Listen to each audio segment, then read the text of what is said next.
Time to catch up with Adrian Proszenko, the Chief Rugby League reporter for the Sydney Morning Herald, is on the line right now. G'day, Proszenks. Good afternoon to you, Jules. You're a Parramatta fan, all right? You've done your budget. You can you buy don't one have player. To remind me.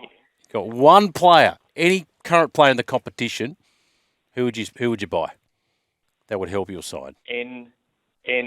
Cleary. Would you? So what happens with M. Moses and D. Brown? That's not having a go at Mitchell Moses, who I think had a good year and has improved year on year for several seasons.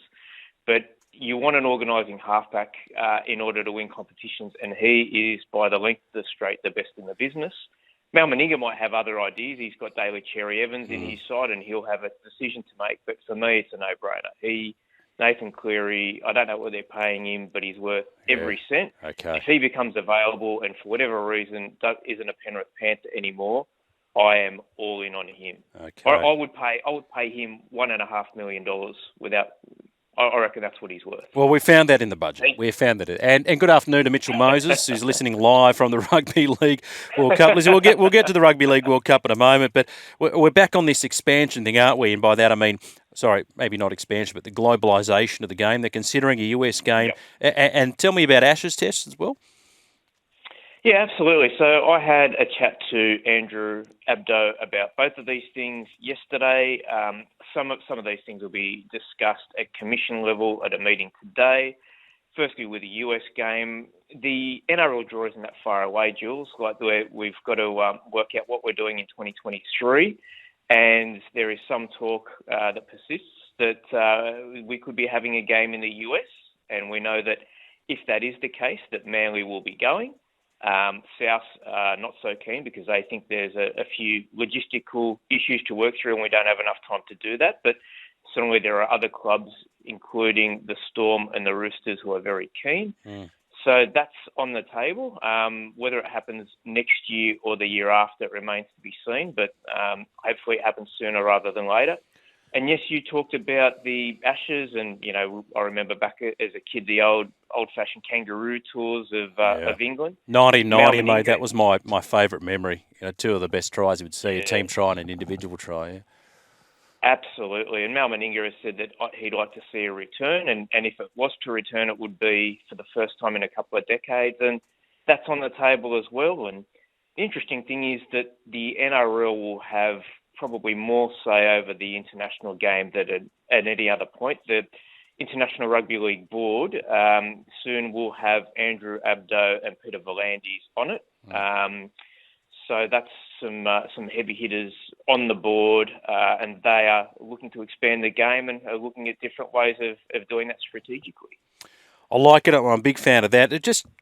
Can you clarify for the US game, we're talking about round zero. So is this an actual competition game? Are they playing for competition points, or will it still be an exhibition? So competition. This is what makes it so unique. So Rugby League's been in America on several occasions. I was over in Denver when they went there for the ill-fated and ill-conceived Denver test between England and New Zealand. We've had exhibition games. We've had a couple of sort of tests.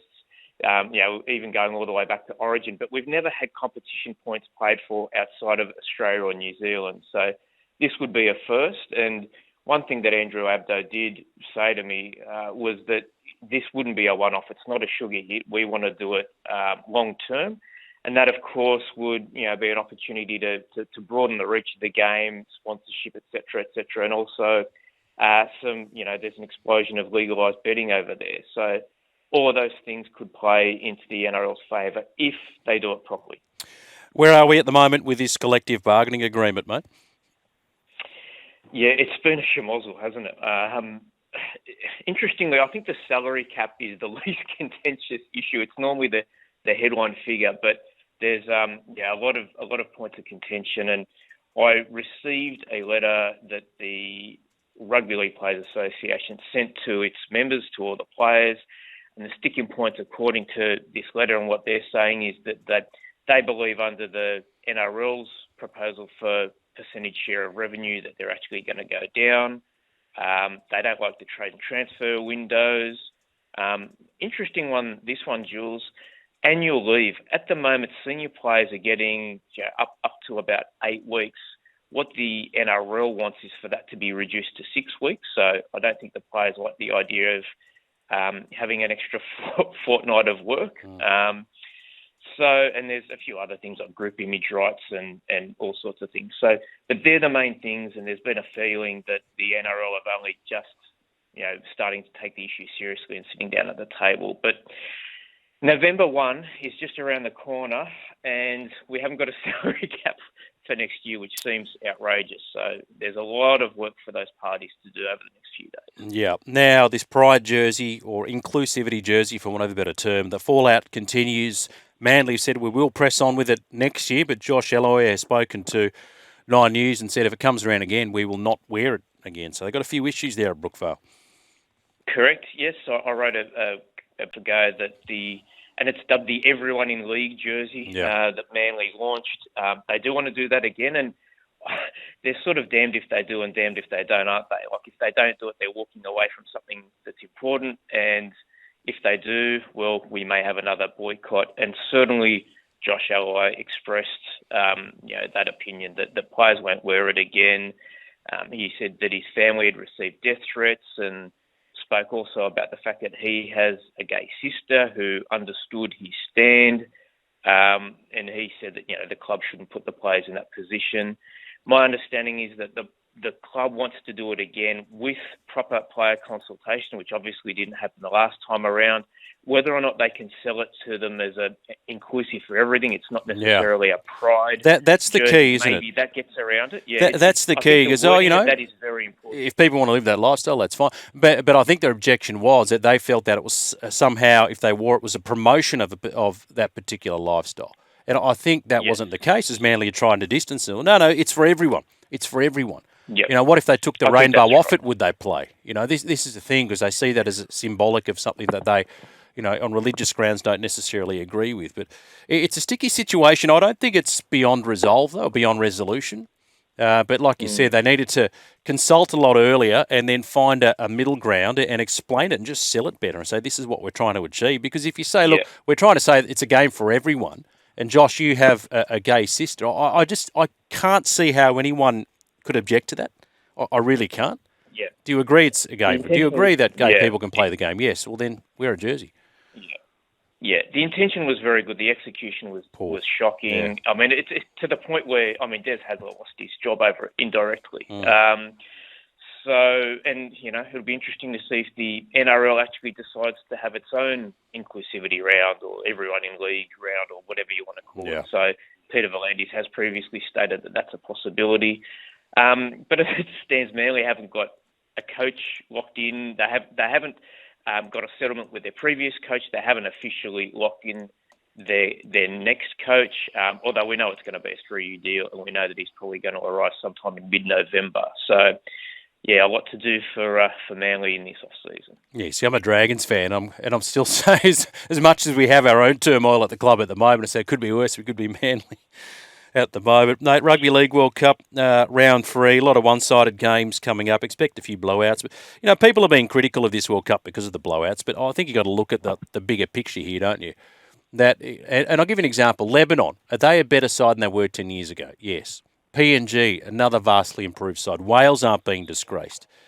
So where will the international game be in another, say, 20 years' time? Well, it's important that they play tournaments now, have that experience, get eyeballs on screens, maybe get some interest back at home, and then, who knows what can come of it. Yeah, well, look at Tonga, 5-10 years ago. They were on the end of some of those lopsided scorelines that you're talking about, and now they're emerging as such a powerhouse that there's some discussion in the background to say, well, hang on, are they even a Tier 2 nation anymore? Yeah. Like, should we be giving them Tier 1 status alongside England, Australia and New Zealand? So, you've got to play the long game. Perhaps in the future they might think about maybe, almost a repechage where some of those, as part of the wider World Cup tournament that's broadcast, those minnow nations, for want of a better word, play each other before, and then the winners of those games get to play the likes of Australia and New Zealand and England. Maybe there's some scheduling stuff that they can do, because I've had a look at the next sort of lot of games. You don't have to be a genius to be able to tip the next half a dozen results correctly. But, Now, we've seen some good stuff. I thought PNG and Cook Islands was overnight was not a bad game. Interesting to see that the World Cup suffers from the same bunker issues as the NRL proper. So I don't think anyone believes that Anthony Gilling scored a try. But, I mean, look, that was a stinker. But these things happen, and overall it's been good. And good to see that the home or the host nation has also won a couple of games and won them quite well, because I think that's huge for the promotion of the game over there. So hopefully they can go fairly deep into the tournament. Agreed. Thank you, mate. Always good to get your input. We'll catch your work in the Herald. Thanks, Jules. Bye-bye. There he is, Adrian Proszenko.